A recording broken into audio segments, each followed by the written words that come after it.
Bonjour, vous êtes sur la radio de Raymond avec Raymond ce matin sur un sujet très violent que vous m'avez tous demandé, c'est-à-dire comment, alors on va dire hommes et femmes et vous me remettrez dans le contexte en changeant de évidemment femmes et hommes, comment protéger mes enfants, comment protéger ses enfants quand on divorce d'un mari PN, comment protéger ses enfants quand on divorce d'un mari PN. Alors évidemment que il faut remettre dans le contexte, il faut comprendre. Donc moi, je fais confiance au HP et, et Freud disait, à partir du moment où on prend conscience d'une situation, on peut s'en défaire et on peut agir différemment. Donc on ne peut pas accuser une personne d'avoir une psychose comme le pervers narcissique. On ne peut pas en vouloir à une maman qui va tenter de protéger ses petits en expliquant à ceux-ci, qui sont vraiment petits, que leur père est un PN. Donc il y a des erreurs à ne pas faire. Maintenant, est-ce qu'on peut éviter les erreurs? C'est le livre que j'ai écrit du berceau à la névrose. Je pense qu'on peut toujours rêver, mais on ne peut pas éviter les erreurs. Par contre, en comprenant les schémas, c'est sur quoi j'ai travaillé toutes ces années, toujours, en comprenant le schéma, je pense qu'on peut prendre conscience de certaines choses et agir différemment. C'est pour ça que, après avoir eu cette personne au téléphone, je pense que c'est le moment d'expliquer, d'exprimer, dans mon point de vue à moi perso, d'où vient, comment se met en place ce schéma du pervers narcissique. Donc, on a affaire à une famille dont en plein divorce, en train de divorcer ou en divorce, une femme qui divorce d'un homme pervers narcissique. Donc, il faut quand même rappeler les choses, c'est que le pervers est quelqu'un qui va transformer la réalité, qui va alors, le pervers est quelqu'un qui va transformer la réalité, travestir, on en dit la réalité, c'est-à-dire l'habiller différemment. Le pervers manipulateur est quelqu'un qui invente des choses et vous, voilà, l'un comme l'autre vous rend folle, de toute façon, ou fou. Et le pervers narcissique, on est dans une psychose. On est dans quelque chose qui doit être pris en charge par un psychiatre. On est dans un cas psychiatrique. C'est mon point de vue. Voilà. Alors, si on prend le pervers narcissique, voyons ensemble quel est son parcours, quel est son schéma. D'où il vient, qu'est-ce qui se passe, pourquoi d'un seul coup cette personne devient extrêmement violente alors que vous l'avez connue doux comme un agneau. Donc si on reprend son schéma d'origine, pour faire court, blessure narcissique dans la petite enfance, c'est-à-dire au moment où il y a une symbiose entre la mère et l'enfant. Donc le pervers narcissique a été blessé, bon, on ne va pas rentrer dans les détails, on va dire simplement, dans la période symbiose mère-enfant qui est hyper importante. C'est pour ces motifs que si la symbiose mère-enfant est ratée, dans l'esprit, dans la construction psychique de l'enfant, j'ai dit que c'était des surdoués ratés. Parce qu'évidemment, ce qui a été raté, c'est cet esprit symbiotique que le PN n'a pas pu garder, n'a pas pu se construire avec. Donc le pervers narcissique, dans cette blessure de la symbiose, a grandi, n'a pas adhéré, n'a pas adhéré à l'image de sa propre mère, de sa mère en réalité, et a commencé à se construire une image de mère. Ceux qui l'ignorent évidemment. Donc il construit une image de mère qui va rester sur une stèle. Là, qu'on reprend comme la Vierge Marie, voilà, qu'on met sur une étagère, sur une stèle dans une église. Et c'est ce qu'on appelle sublimer la mère. Donc le pervers narcissique, évidemment, est dans ce principe de sublimation à la mère.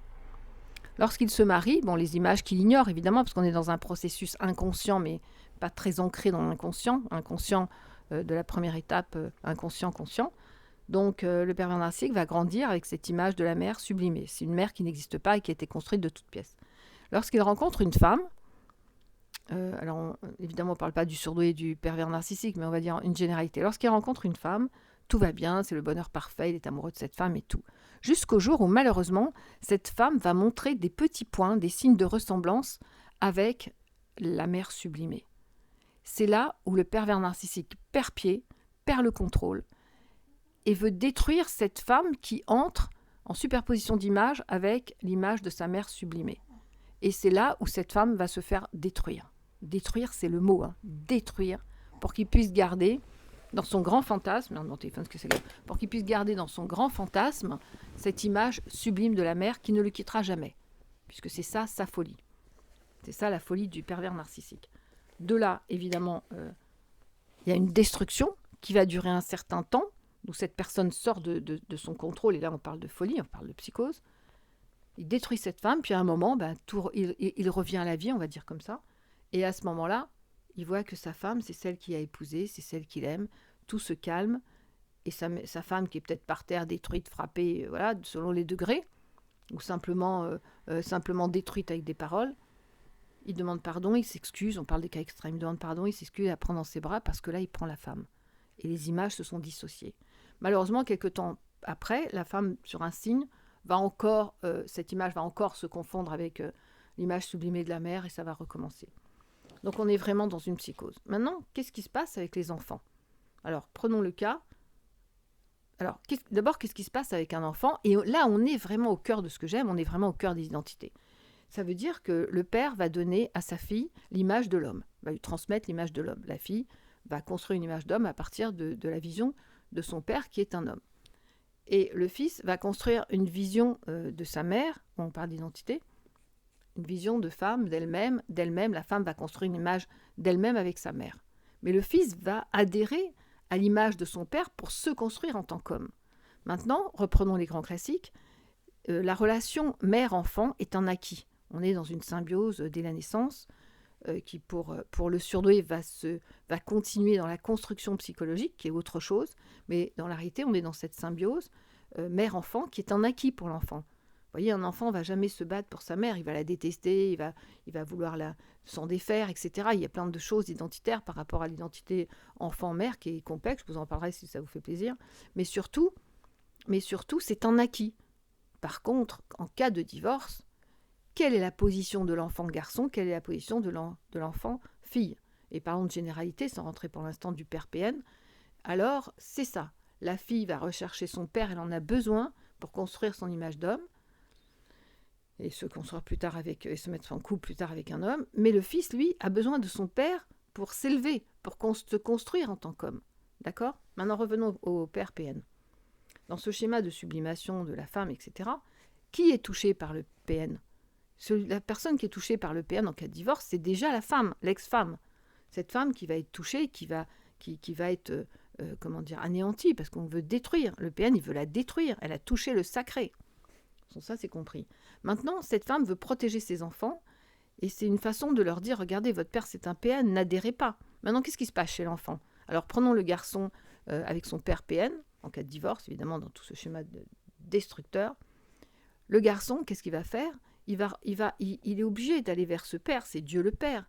C'est celui qui va le mener pour se construire. Elle a beau faire, elle, la mère, mais n'empêche que ça reste la mère. Donc il a besoin de son père pour se construire. Donc il va adhérer à son père. Parce que c'est un schéma identitaire qui est indispensable. Et c'est comme ça, on ne peut pas lutter contre ça. Donc la mère va avoir l'impression que son fils adhère à la mentalité et à la destruction d'elle-même en utilisant son fils. Alors il ne faut pas se tromper. Le PN veut détruire la femme parce qu'elle a touché le sacré. En aucun cas, il veut détruire les enfants. Mais comme il veut détruire la femme, son ex-femme, qui a touché le sacré, évidemment que l'enfant va être l'enjeu de la destruction. C'est là où ça devient très malsain. Donc, est-ce qu'on peut échapper à tous ces schémas? Je ne pense pas. Est-ce que ce sont des schémas? Alors, comment faire? Si, par exemple, vous voyez que votre fils, et c'est une histoire que j'ai eue, que je peux raconter parce qu'on va laisser les personnes anonymes, en fait, une personne m'appelle, c'est le grand-père qui m'a avisé, j'ai eu sa fille, etc. Bon, peu importe. Et on me dit que le fils, qui a 15 ans, est devenu pervers comme son père qui est PN. Et moi, évidemment, je vois cette famille dans la déchirure, enfin, dans la souffrance de renoncer à un fils qu'ils doivent condamner ou qu'ils doivent en tout cas abandonner parce qu'il a épousé le côté pervers narcissique de son père, ce qui n'est pas possible, parce qu'on est dans un schéma d'origine. Donc à un moment, bon, j'écoute l'histoire, nanana, et à un moment, je dis au grand-père, donnez-moi le téléphone du fils, c'est bon, je vais l'appeler. Quand j'appelle le fils, je lui dis, bon, voilà, je suis psy, je suis venue voir si... Oui, t'es psy, non, je déteste les psys, très agressifs, très méchants, très... Et à un moment, il m'a saoulée, quoi. Au bout d'une heure, j'ai pas réussi. Malheureusement pour moi, j'ai pas réussi à trouver une route. Donc en désespoir de cause, parce qu'on est quand même des humains, à un moment, je lui dis, bah, tu sais quoi, tu restes avec ton père, tout ça, tu fais ce que tu veux, tu détestes tout le monde, tu détestes les psys, moi aussi, machin bidule, mais je vais te dire une chose, moi, j'aimerais pas être à ta place et m'endormir le soir sans avoir un baiser de ma mère. Oh. Et là, ce jeune homme de 15 ans se met en larmes et en sanglots. Et à ce moment-là, j'ai compris que ce fils, il avait voulu se mettre sous la coupe de son père parce qu'il a besoin de son image de père pour se construire, et qui s'est fait piéger. Piège étant quelque chose qui se rapporte au père. Il s'est fait piéger dans cette relation, il ne pouvait pas en sortir. Donc ça a été très facile, il est rentré, il a retrouvé sa famille, et maintenant tout va bien, merci. Donc c'est bien là que j'ai vraiment compris, pour avoir vécu ces histoires, que le fils, il a besoin de son père pour grandir, même si c'est un PN. Mais à un moment, si la mère lui dit, oui, regarde, ton père c'est un PN, vous allez détruire. Et le sacré qu'il y a pour l'enfant, on ne peut pas détruire l'image du père. C'est à lui de prendre conscience que son père, c'est un homme qui est peut-être pervers avec sa mère, etc. Mais il est ce qu'il est, et moi, je viens de lui, donc je dois me construire en tant qu'homme. Maintenant, si on prend la jeune fille, une fille, peu importe son âge, qui a un père PN, c'est le même principe. Le père PN va utiliser l'enfant, qui devient l'enjeu, pour détruire la mère, qui a touché l'image sacrée sublimée de sa propre mère. D'accord. Donc à ce moment-là, la fille, elle a besoin de quoi? Elle a besoin de son père pour voir qu'est-ce que c'est qu'un homme, pour construire son image d'homme. On est dans le grand principe identitaire. Et à ce moment-là, elle va adhérer, elle va rester sous le charme du père qui, évidemment, de ta ta ta ta ta ta. Et la mère va évidemment devenir en colère. Enfin, vous voyez, c'est une injustice totale. Et on sait bien que le surdoué, parce que moi je parle des surdoués, on sait bien que le surdoué ne supporte pas cette injustice. Donc à ce moment-là, la mère va faire une erreur, mais on a tous nos erreurs, enfin c'est une erreur humaine. Elle va commencer à expliquer à sa fille que son père est un PN et que c'est pas possible d'adhérer comme ça. Mais la fille, elle est complètement sur un nuage. C'est son prince charmant, son père, même si. Le pire des pères, ça reste le prince charmant, même si. Et à ce moment-là, il faut faire très attention de défaire effectivement cette emprise du père, PN, parce qu'il veut détruire la mère et qu'il va garder l'enfant, ça devient un enjeu pour détruire la mère. Il faut séparer en faisant bien attention des mots que vous allez dire pour pas abîmer ce qui va rester malgré tout Dieu le Père, d'accord? Et on retourne au schéma du PN, qui lui grandit dans cette image, dans cette phrase qui est, comment on dit, ordinaire, et qui dit les femmes sont toutes des putes sauf ma mère. Vous voyez, on est dans ce principe de sublimation, et la femme a touché ce sacré. Donc après, comment élever ses enfants quand le père est PN? Vous aurez beaucoup de mal, parce qu'il faudrait le soigner pour que tout ce système s'arrête. Donc vous aurez beaucoup de mal à défaire et à refaire une image telle que vous voulez qu'elle soit, c'est-à-dire défaire le père des enfants dans un contexte de PN, et que l'enfant ne soit pas sous l'emprise du père.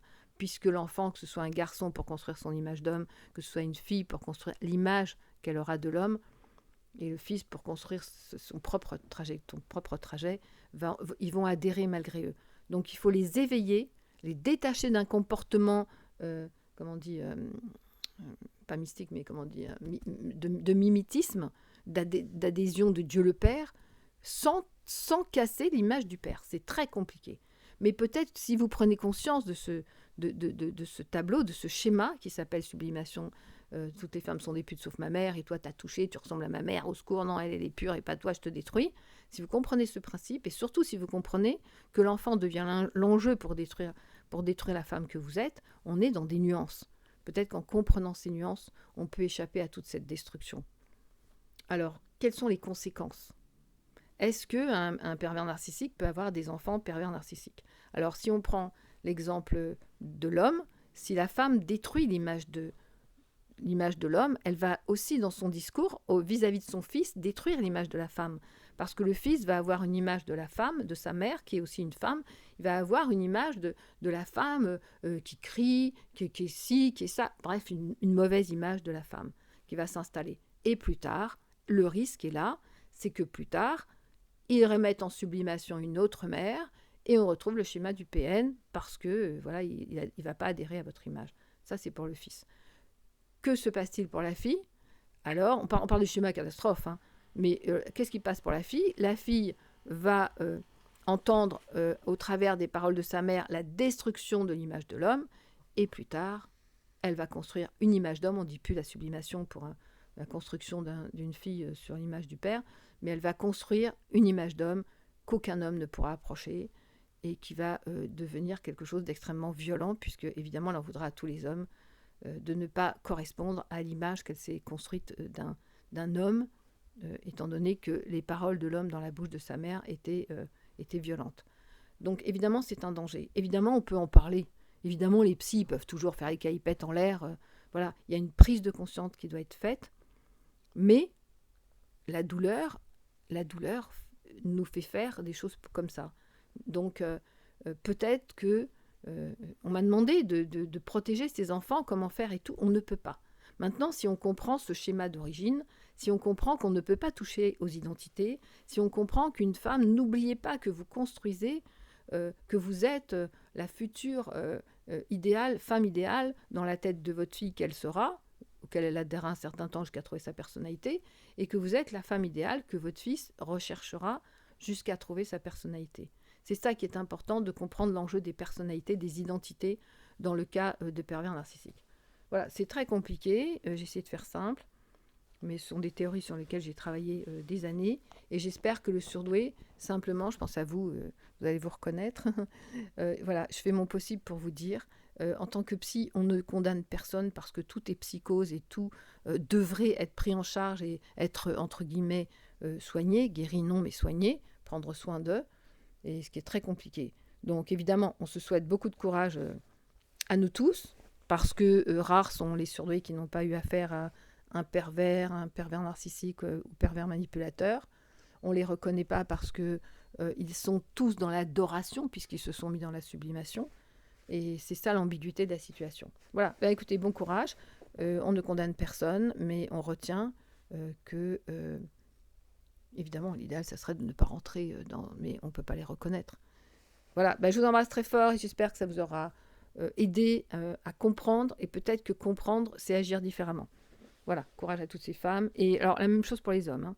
La même chose pour les hommes, c'est que la femme, PN, a entendu dans les paroles de sa mère des mauvaises choses de son père, et elle, reconstruit une image d'homme. On est bien d'accord, donc c'est le même principe différemment. Voilà, je vous fais plein de bisous. Il fait une chaleur torride sur Paris et ailleurs, en Normandie aussi, donc j'espère que vous trouverez un peu de fraîcheur. Un peu de fraîcheur, ça veut dire une vidéo un peu plus légère et sympathique. Eh bien, on va en faire. Je vous embrasse très fort et je vous dis à très vite.